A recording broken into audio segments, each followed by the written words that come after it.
తత్వములకు హృదయపూర్వక వందనములు. అలాగే మా అన్నయ్య, మా గురువు గారు శ్రీ పుష్పహర్నాథ పాగల్హర్నాథ్ పట్నావల్ని తెలుగులో తర్జుమా చేసి, అలాగే అనేక బాబావారి చరిత్రలను తెలుగులో రాసినటువంటి మహానుభావులు శ్రీ కోకా మాధవరావు గారి పాదపద్మములకు హృదయపూర్వక వందనాలు తెలియజేస్తున్నాం.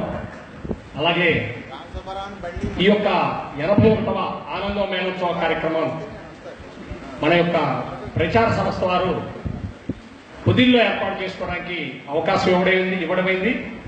వారికి హృదయపూర్వక ధన్యవాదాలు తెలియజేస్తున్నాం. ఇక్కడికి విచ్చేసినటువంటి 81వ ఆనంద మేళోత్సవాలకు విచ్చేసినటువంటి 50 మంది భక్తులకు వారి వారి పాదాలకు వందనాలు తెలియజేస్తున్నాను. అయితే భగవంతుడు ఒక్కడే. ఆ ఒక్కడైనటువంటి భగవంతుడి నుంచి హ్లాదిని శక్తి రూపంలో రాధా స్వరూపం ప్రకృతి మాత ఉద్భవించడం జరిగింది. అయితే ఆ రాధమ్మ, ఆ ప్రకృతి మాత ఆయన ఆనందం కోసం తాను సేవ చేసి తనకు ఆనందం కల్పించి తద్వారా తాను ఆనందపడేటువంటి స్థితి ఈ సర్వత్రా నడుస్తుంది. ఇది వాస్తవం. అయితే ఆ పరమాత్ముడే ఆనందం కోసం ప్రకృతి రమణితోటి కలిసి వివిధమయ్యారు. ఆ ఒక్కటే వివిధమయ్యారు. ఆ వివిధమైన మనమంతా కూడా ఒక్కటి కావాలంటే ప్రేమయే మార్గం, అంతకన్నా వేరే మార్గమే లేదు. ఒకవేళ వేరే మార్గాలున్నా అది కష్టతరమైనవి. అలాగే ఇంతటి ఉన్నతమైనది అని మాత్రం నేను చెప్పడానికి ఇంతకన్నా ఉన్నతమైనది మిగతాయి కాదని చెప్పవచ్చు. అల్టిమేట్ ప్రేమే. దానిలోనే ఉన్నాయి ధర్మం, సత్యం, న్యాయం అన్నీ ఉన్నాయి దానిలో. దానికి ఉదాహరణ ఒక కుటుంబం ఉంటుంది. ఒక కుటుంబం భార్య భర్త, వారికి 4 సంతానం. ఆ 4కి మళ్ళా 4 సుమారుగా మొత్తం మీద ఒక అమ్మమ్మ, తాతయ్యనో, జేజనాయనో, నాయనమ్మనో తీస్తే ఒక్కసారి చూస్తే ఒక 60 మంది కనపడతారు. అలాంటి అనుభవాలు మనం చూస్తూనే ఉన్నాం. కానీ ఆ అమ్మమ్మను, నాయనమ్మను, లేదా జేజనాయన్ను, తాతయ్యని కదిలిస్తే ఆ బిడ్డల్లో ఎవరికి ఇబ్బంది వచ్చినా వారు ఇబ్బంది పడ్డట్టుగా ఉంటారు. ఆ బిడ్డలకు ఎవరికి ఆనందం ప్రాప్తించినా వారు తాను ఉన్నతమైనంతగా ఆనందపడతారు. ఇది ఎలా సాధ్యమైంది? ప్రేమ ద్వారా సాధ్యం. అంటే వివిధాన్ని ఏకం చేసేది ప్రేమ మాత్రమే. అయితే దీనిలో అనేక మార్గాలు ఉన్నాయి ఆ వివిధం ఏకం కావటంలో. దాంట్లో భాగంగా మన హిందూ మైథాలజీ అనండి, హిందుత్వంలోనండి, సనాతన ధర్మంలోనండి ద్వైతము, అద్వైతము, విశిష్ట అద్వైతమని 3 మార్గాలు మన పంథాలో ఉన్నాయి, మన వ్యవస్థలో. అయితే ద్వైతము గొప్పదా, అద్వైతం గొప్పదా, విశిష్ట అద్వైతం గొప్పదా అనేటువంటి భావాలు, రకరకాలుగా ఆలోచనలు నడుస్తూ ఉంటాయి. అయితే అల్టిమేట్ అద్వైతమే. కానీ ఆ అల్టిమేట్ అద్వైతానికి వెళ్ళాలి అంటే ద్వైతమే పునాది. ద్వైతం ద్వారానే సాధ్యం. ఉదాహరణకు మన ఆంజనేయ స్వామి ఉన్నారు. ఆయన భక్తుడు రాముల వారికి భక్తుడైతే అక్కడ రామనామం చేస్తూ ఉంటే హనుమంతుడున్నాడు, అలాగే రామనామం అంటే పరమాత్మ ఉన్నాడు. అది ద్వైతం. కానీ ఆ నామం ఆయన చేస్తూ తాను తన సేవ ద్వారా సమర్పణ కావడంతో ఆంజనేయ స్వామి అక్కడ లేడండి. ఆయన రోమం తీసిన రామమే. ఆయన హృదయాన్ని చీల్చిన ఆ సీతారాములే. అంటే అక్కడ ఆంజనేయ స్వామి ఉన్నాడా? లేడు. ఉన్నది ఎవరు? రామప్రభువే. అంటే ద్వైతం ద్వారా అద్వైతము సాధ్యపడుతుంది. సిద్ధాంత పరంగా అయితే అద్వైతము అనేటువంటి విధి విధానాన్ని అందరూ ఒప్పుకోవాల్సిందే. ఎందుకంటే ఆ ఒక్కడి నుంచే వచ్చింది మొత్తం. అందరిలో ఉన్నది ఆ చైతన్య శక్తే. కాబట్టి సర్వత్రా ఉన్నది ఆయనే, ఆయన తప్ప ఇంకోటి కాదు. కానీ ఆ సర్వత్రా ఉన్న ఆయన్ని స్పృశించాలన్నా, ఆయనే నేననేటువంటి అనుభవంలోకి వెళ్ళాలన్నా తప్పనిసరిగా ద్వైత ఆరాధన అనేది అద్భుతమైనటువంటి సాధన. అందుకే శంకర భగవత్పాల్ వారు అద్వైత సిద్ధాంతం చెప్పినప్పటికీ ఆయన మరలా ఏం చెప్పారు? భజ గోవిందం అన్నారు. అంటే మనకు సాధ్యమయ్యేది ఈ సంసారులకు, ఈ లౌకిక ప్రపంచంలో ఉన్న మనకు ద్వైతారాధన నుంచి అద్వైత సాధన సాధ్యమవుతుంది. అందుకని బాబావారు ఒకసారి కుసుమమ్మకి లెటర్ రాశారు. ఏమని రాశారంటే, కుసుమ ఆయన కాశ్మీర్లో ఉన్నారు, అమ్మ సోనామిక్లో ఉన్నారు. కుసుమ నన్ను పట్టుకుంటారేంటి వీళ్ళంతా? పట్టుకోవాల్సింది శ్యాముని కదా అని బాబావారు అన్నారు. అంటే అనేక మంది యొక్క రోగాలను తాను తీసుకున్నటువంటి విధి విధానం బాబాది. అందుకని రోగాలు రొప్పులు తగ్గడం కోసం బాబాకు లెటర్స్ రాసిన వాళ్ళు ఉన్నారు. అలాగే ఆర్థికంగా ఇబ్బంది పడుతున్న వాళ్ళు మాకు ఆర్థికంగా మంచి వెసులుబాటు ఇవ్వయాలని చెప్పి ఆయన్ని ప్రే చేసే భాగంలో, ప్రార్థన చేసే భాగంలో లెటర్లు రాసినటువంటి విధి విధానం ఉంది. అయితే బాబా వారు ఏమన్నారు? నన్ను పట్టుకుంటారేంటి, శ్యాముని కదా అన్నాడు. అంటే అర్థము పైకి కనపడుతున్న గడ్డము, పైకి కనపడుతున్నటువంటి రూపం మాత్రమే పట్టుకుంటే చాలదు. లోపల ఉన్నటువంటి ఆ యొక్క పరమాత్ముడి యొక్క దివ్య గుణాలు ఏవైతే ఉన్నాయో వాటిని పట్టుకోమని బాబా వారు చెప్పడం జరిగింది. కాబట్టి మనం రూపం అవసరమే, నామం అంతకన్నా అవసరమే. కానీ ఆయన యొక్క దివ్య గుణాలను మనం గానం చేయాలి, వాటిని మననం చేయాలి, వాటిని ఆరాధన చేయాలి. తద్వారా అవి మనకు కావాలని ప్రార్థన చేయాలి, వాటి ఎడల మమత్వం పెంచుకోవాలి. బయట ఎలాగైతే వస్తు జాలం ఏదైతే ఉందో, బయట ఏదైతే బిడ్డల ఎడల, భార్య ఎడల, తల్లిదండ్రుల ఎడల, సమాజం ఎడల, పిల్లల ఆ యొక్క బంధువర్గం ఎడల అది కావాలి ఇది కావాలని మనం ఏదైతే కోరుకుంటూ ఆరాధన చేస్తున్నామో, కానీ అంతకన్నా ఎక్కువగా ఆ యొక్క భగవంతుడి యొక్క దివ్య గుణాలని మనం ఆరాధించాలి. ఆరాధించడం ద్వారా మాత్రమే గుణాలను మనం సంతరించుకోవడం ద్వారానే సత్వగుణాన్ని మనం పొంది సత్వగుణం నుంచి శుద్ధ సత్వం సాధ్యమవుతుంది. కాబట్టి మొదట మనకు అద్వైత సిద్ధాంతానికి వెళ్ళాలి అంటే తప్పనిసరిగా సత్వగుణాన్ని మనం పెంచుకోవాలి. సత్వగుణం రావాలి అంటే భగవంతుడి యొక్క దివ్య గుణాలని ఆరాధించాలా, అది మన జీవితంలో ఇంప్లిమెంట్ చేయాలా. ఇంప్లిమెంట్ చేయటం చిన్న స్థాయి నుంచి చిన్న చిన్న విషయాల కాడి నుంచే మొదలు పెట్టుకోవాలి. దానికి బాబా వారు ఇంకొక మాట అన్నారు. ఏమన్నారంటే, ఆ యొక్క ఏంటయ్యా ఇక్కడ ఉన్న వాళ్ళంతా కూడా ఆహాకారాలు చేస్తున్నారు, రాజులు రాజులు నితాంత దరిద్రులు అందరూ ఆహాకారాలు చేస్తున్నారు ఏంటి బాబా అని బాబా వారు ఒక ఆయనకు లెటర్లో క్వశ్చన్ చేశారు. చేసి దానికి సమాధానం కూడా చెప్పారు. ఏమని చెప్పారంటే, కృష్ణ పాద పద్మములను ఆశ్రయించడం మినహా ఈ యొక్క జీవులకు వేరే గతి లేదని చెప్పారు బాబా వారు. అంటే ఇవాళ మనమంతా ఇక్కడికి వచ్చాం, ఇళ్ళు వాకిళ్ళు, ఊర్లు, వ్యాపారాలు, ఉద్యోగాలు అన్ని చాలా చాలా పనులన్నీ వదిలేసుకొని వచ్చాం. వాటి యొక్క అవసరం లేకుండా వచ్చామా?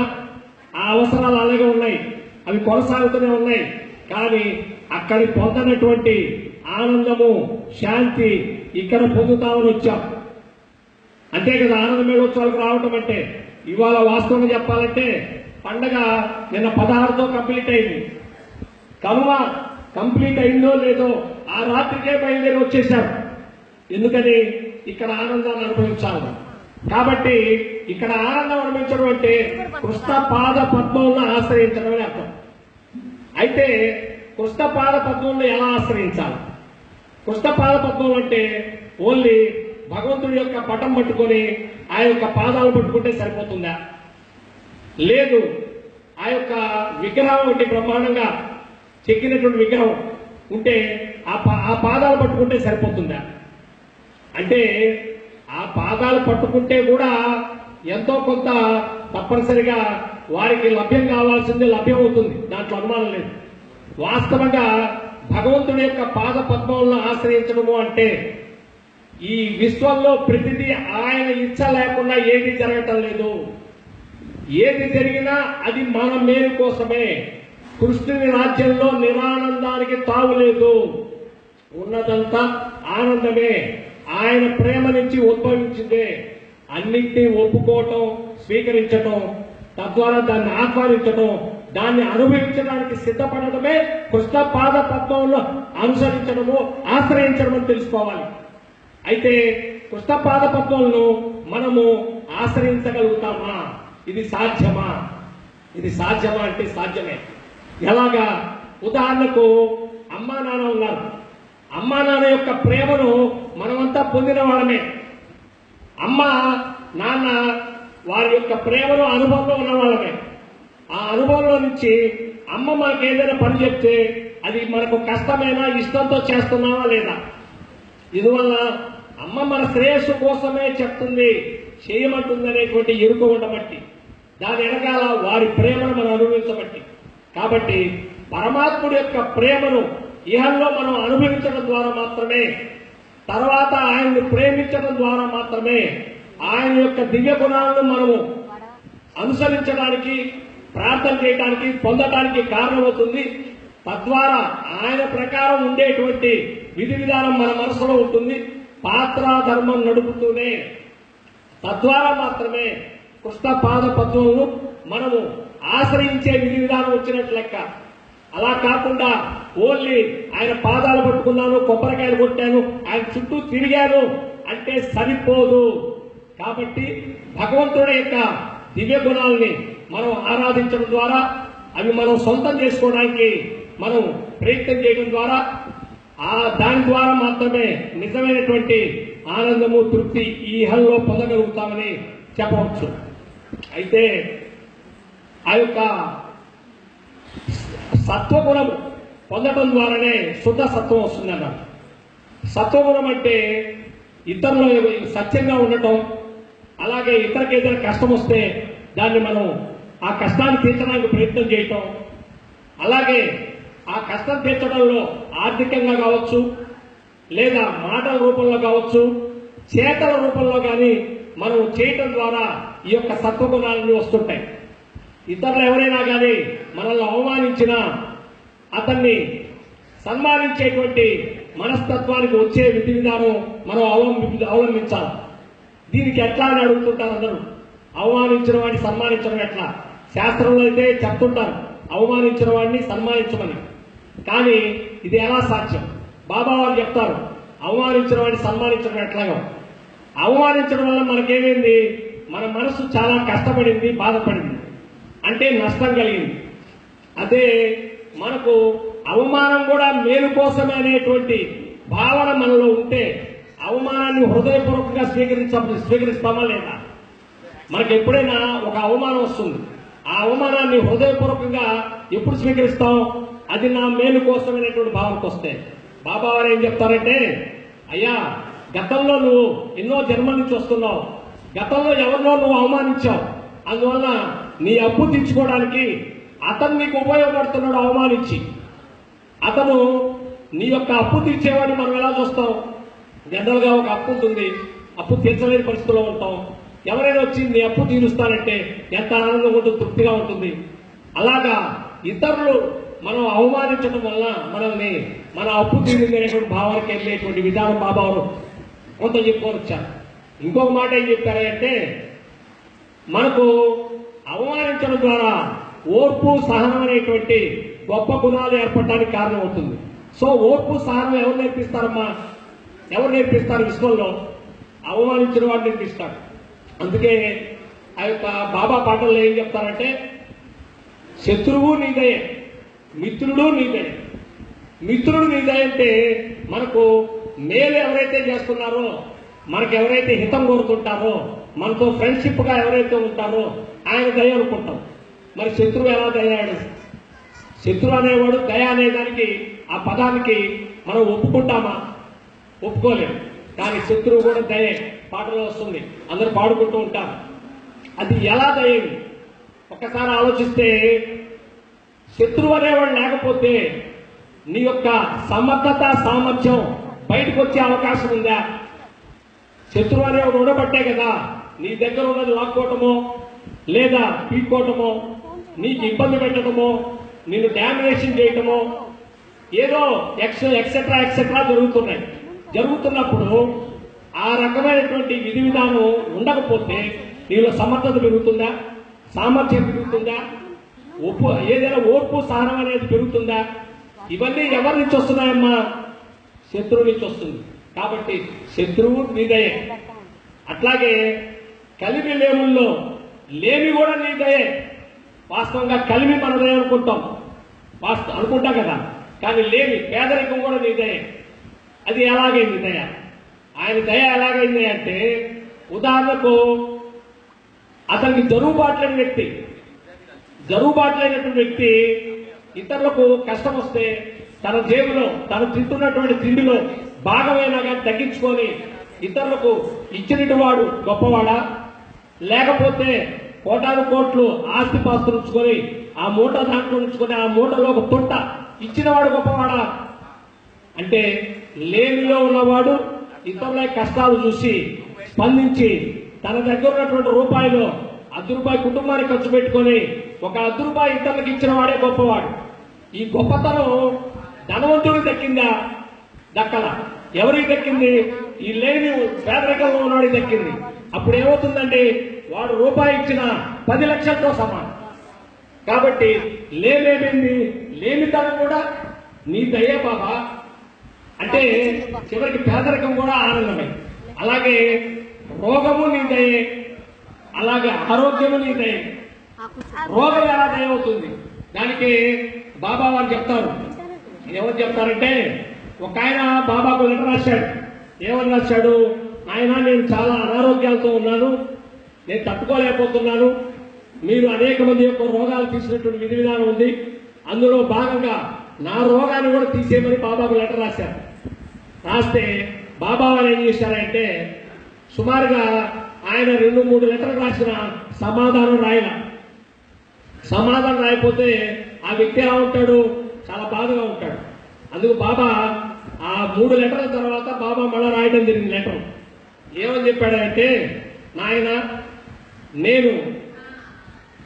నేను అసమర్థుడిని అయిపోయాను, నీకు వచ్చినటువంటి బాధను తీర్చలేనటువంటి స్థితిలో ఉన్నాను. ఇప్పుడు నీకు నీ బాధను తీర్చడానికి నేను లెటర్ కూడా రాయలేకపోయాను, కాబట్టి నీ ఎడ నేను తప్పిదాలు చేశాను అంటాడు. చూడండి, అంటే అతని హృదయం బాధపడుతుంటే ఆ హృదయం బాధపడకుండా ఆ లెటర్ రాయకపోవటమే నా తప్పని బాబా చెప్పాడు. అయితే ఎందుకు రాయలేదు అంటే, ఉదాహరణకు మనం ఎప్పుడు అడుక్కుంటూనే ఉంటాం అనుకోండి. అడుక్కుంటుంటే ఏంటి మన జీవితం చెప్పండి? ఉదాహరణకు మన పిల్లలు ఉంటారు. మన పిల్లలు ఎవరైనా కానీ ఎవరికైనా అంత ఇవ్వగలిగే స్థితిలో ఉంటే ఆనందపడతామా? లేదా మన పిల్లలు ఇలాగ దేహి అంటుంటే మనం ఆనందపడతామా? అంటే దేహి అనకుండా ఇతరులకు ఇవ్వగలిగే స్టేజీలో ఉంటేనే తల్లిదండ్రులు ఆనందపడతారు. బాబా వారు కూడా అడుక్కునేటువంటి పిల్లలుగా మనం చూడటానికి రెడీ కాలేదు.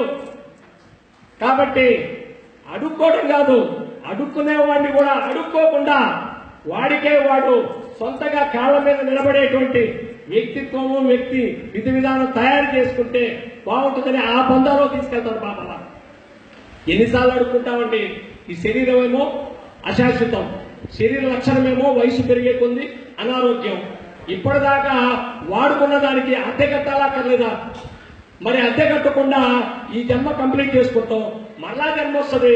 అద్దె కట్టాల్సిన ఆ యొక్క అమౌంట్ ఎంత అవుతుంది చెప్పండి? కోకోలు అవుతుంది. అప్పుడు మనం తీర్చగలుగుతామా చెప్పండి? ఈ జన్మకు ఒక 10 కోట్లు అప్పు అనుకోండి ఉదాహరణకి. వచ్చే జన్మకు 20 కోట్లు, ఈ మల్టిపుల్ అవుతే ఏమవుతుంది, చివరికి పూర్తిగా రుణగ్రస్తుడైపోయి ఆహాకారాలతో అశాంతితో బతికేటువంటి స్థితి వస్తుంది. కాబట్టి ఈ శరీరాన్ని వచ్చినటువంటి రోగాన్ని నువ్వు లెక్కలో తీసుకోబాకయా. నువ్వు శరీరానికి నీకు రోగం వస్తే ఆ రోగం వచ్చిందనేటువంటి ఫీలింగ్ పక్కన పెట్టు, రోగం వచ్చిందనేటువంటి ఫీలింగ్ పక్కన పెట్టు. తద్వారా రోగం యొక్క తీవ్రత తగ్గిపోతుంది. అందుకే డాక్టర్లు ఏం చెప్తారంటే, ఏదైనా హాస్పిటల్కి వెళ్తే మీరేం చేస్తుంటారని అడిగి ఆ తర్వాత మీరు రెస్ట్ తీసుకున్నాయా అంటారు. రెస్ట్ అంటే అర్థం శరీరం మాత్రమే కాదు, మానసికంగా కూడా రెస్ట్ తీసుకుంటే రోగం తగ్గిపోతుంది. అది శరీరంలో భగవంతుడు పెట్టినటువంటి సృష్టి, భగవంతుడు ఈ ఇహంలో ఉన్నటువంటి జీవులన్నిటికీ ఇచ్చినటువంటి వరం. కాబట్టి ఆ వరాన్ని ఉపయోగించుకోవాలి. దానికి బాబా లెటర్ రాస్తాడు ఎవరికి, ఆ యొక్క అనారోగ్యంగా ఉన్న వ్యక్తికి. అందుకే ఆలస్యం చేశాడు. ముందు ఒప్పుకునేటువంటి స్థితికి తాను రావాలంటే బాధగా ఉన్నవాడికి ఎమ్మటి మాటలు చెప్తే ఒప్పుకుంటాడమ్మా. బాగా అనారోగ్యంతో విలవిల గిలగ కొట్టుకుంటుంటాడు.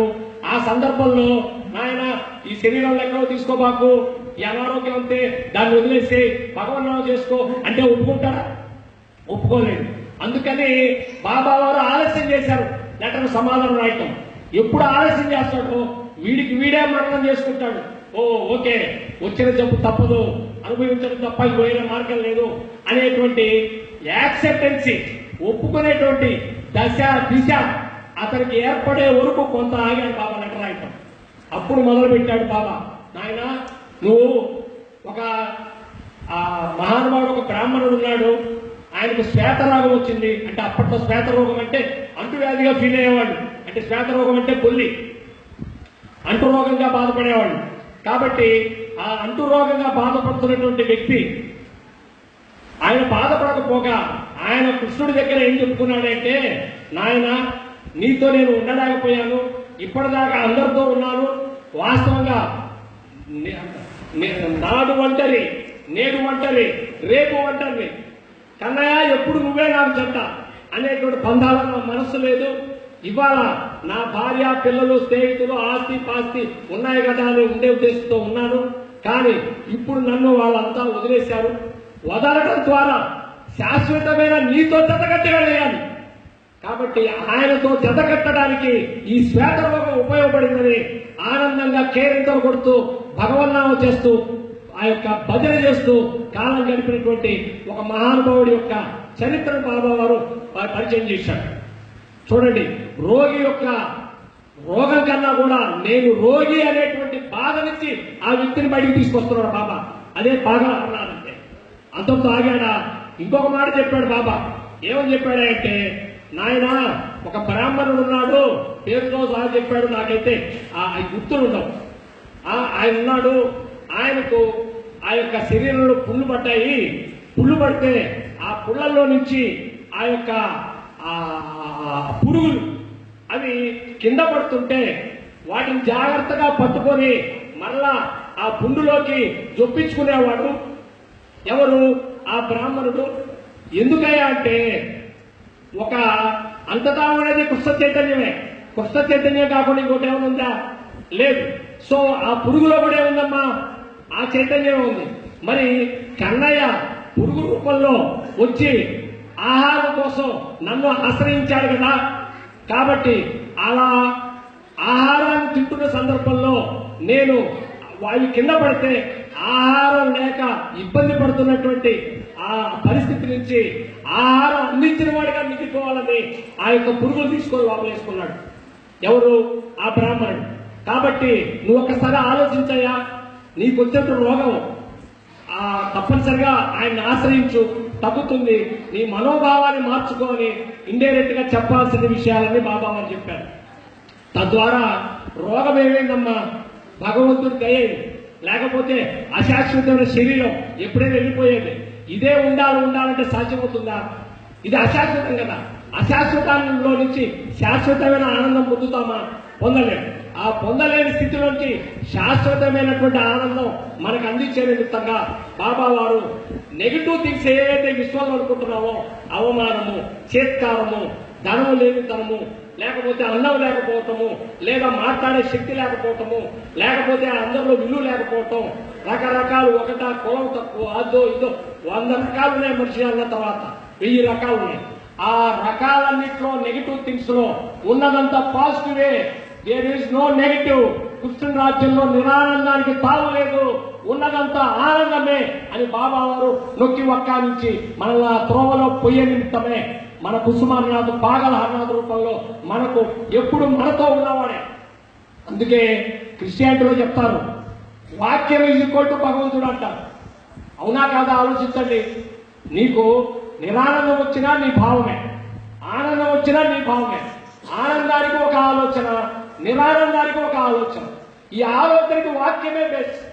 కాబట్టి వాక్యమే భగవంతుడు. కాబట్టి మనం ఇప్పటికి కూడా బాబా వారు చెప్పినటువంటి పాగహారాలు, అందుకే బాబా వారు ఒక మాట చెప్పారు, ద్వైతము కావచ్చు, అద్వైతము కావచ్చు, విశిష్ట అద్వైతం కావచ్చు, క్రిస్టియన్స్ కావచ్చు, అలాగే ముస్లిమ్స్ కావచ్చు, ఏ మతం వాళ్ళైనా, ఏ జాతి వాళ్ళైనా, ఏ దేశం వాళ్ళైనా నా పాగల హరనాథ్ లెటర్స్ ని వాళ్ళకి అందించు. నేను దగ్గరుండి వారి మార్గాన్ని సుగమం చేస్తాను. వారు వెళ్ళేటువంటి మార్గాన్ని సుగమం చేసి వారిని గౌరవం చేర్పించేటువంటి బాధ్యత నాదే అన్నాడు మా బాబా. అందుకనే ఆ యొక్క బాబా పాగల హరనాథులో ఉంటుంది, గోపికలకు కలిగను ముక్తి కృష్ణుని మురళి వల్ల, నారదునికి కలిగను సిద్ధి అతని మహతి వల్ల, మీకు లభించును అవియే అంటే ముక్తి సిద్ధి నాదు లేఖిని వల్ల అని బాబా వారు ఇచ్చారు. ఇది సాధ్యమా అంటే సాధ్యం చేశారు. అందుకనే ఆయన ఎలా సాధ్యం చేశారంటే పోలీసు వృత్తిలో ఆనాడు, అలాగే ఆ యొక్క రైల్వే డిపార్ట్మెంట్ లో వాళ్ళంతా ఏంటంటే ఏకస్వామ్య పరిపాలన ఉంటది, సార్వభౌమత్వంగా ఉంటది. ఆనాడు మనమంతా ఆధారపడింది రైల్వే మీదనే, ఎక్కడికైనా పోవాలన్నా. అటువంటి సార్వభౌమత్వం ఉన్నటువంటి గట్టిగా ఉండేటువంటి మనసులను సైతం మెత్తని హృదయాలు వెన్నముద్దలాగా తయారు చేశాడు బాబా. అలాగే తాగుబోతులు సైతం, తిరుగుబోతులు సైతం ఆయన ఉన్నతమైన వ్యక్తులను తయారు చేశాడు. అందువల్ల ఆయన పాగల హరనాథ్ దేనికి ఉపయోగపడుతుందంటే కృష్ణుని ఆ యొక్క గోపికలకు కృష్ణుని వాళ్ళ మురళి వల్ల ఏదైతే దక్కిందో, అలాగే నారదు వారికి మహతి వల్ల ఏ సిద్ధి అయితే దక్కిందో ఆ రెండు అందిస్తా అన్నాడు కుసుమారనాథు. అయితే అనొచ్చు ఇక్కడ 2 పోర్ట్ఫోలియోస్ ఉన్నాయండి. ఒకటి గోపికలకు చదువు లేదు, వాళ్లకు చదువు లేదు, కానీ వాళ్ళు మాత్రం కృష్ణుని బాగా ప్రేమిస్తారు. అలాగే నారదుల వారికి చదువు ఉంది, ఎందుకంటే మహాపండితుడు. అంటే మహాపండితులు సైతం, పామరుని సైతం వారికి ఏదైతే గోపికలు జరిగిందో ఆ 2 అందిస్తాను బాబావారు.